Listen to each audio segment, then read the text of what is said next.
ឥឡូវនេះរៀនព្យញ្ជនៈពីរទៀតអានេះ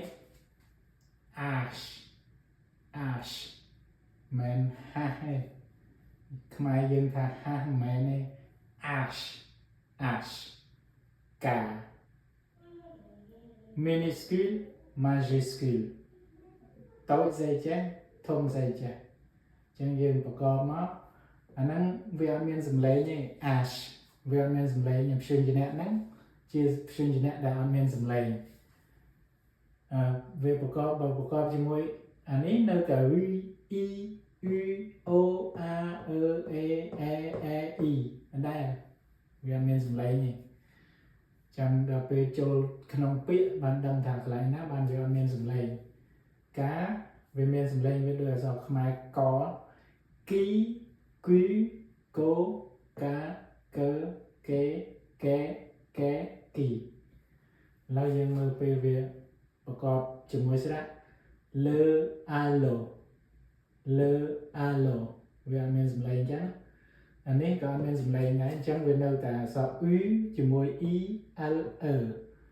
អា u និង e នេះទៅជា ui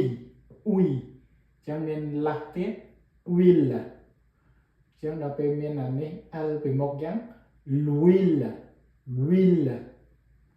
la b l នេះ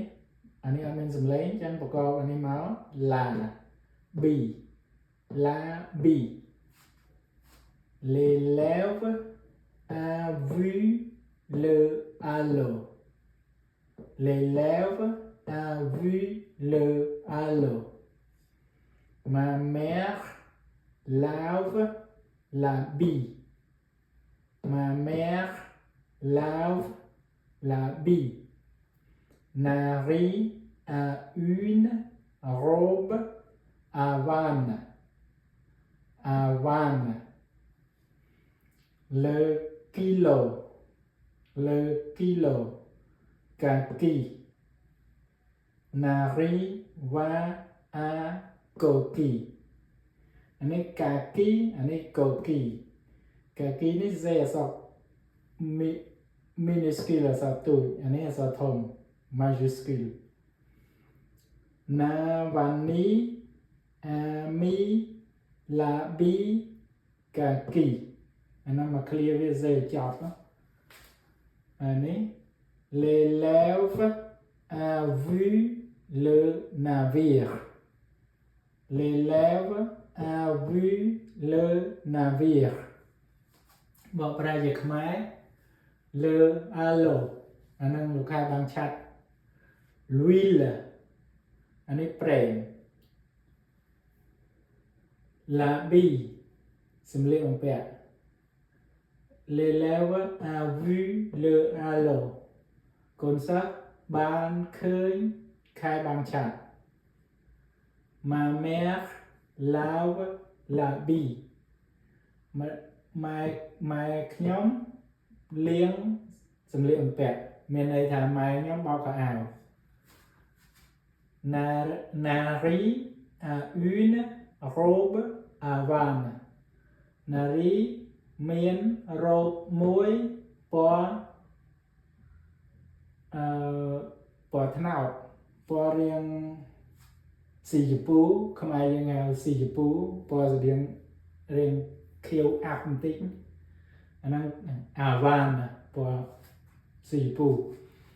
លើគីឡូអានេះកូនថ្លឹងគីឡូហ្នឹងកូនជីងណាកាគីពណ៌កាគី Nari va à coquille Nari ហ្នឹងទៅស្រុកកាគីស្រុកកូគី Navani ami labi kaki Navani បានទុកសម្លៀកបំពាក់ពណ៌កាគីមានន័យថាយកបានយកទុកដាក់សម្លៀកបំពាក់ពណ៌កាគី L'élève a vu le navire កូនសិស្សបានឃើញនាវាអានេះគឺជាពាក្យដែលគេឲ្យយើងច ចេះអានគឺអានរបៀបអញ្ចឹងហើយវាបកប្រែមកជាខ្មែរមកថាអញ្ចឹង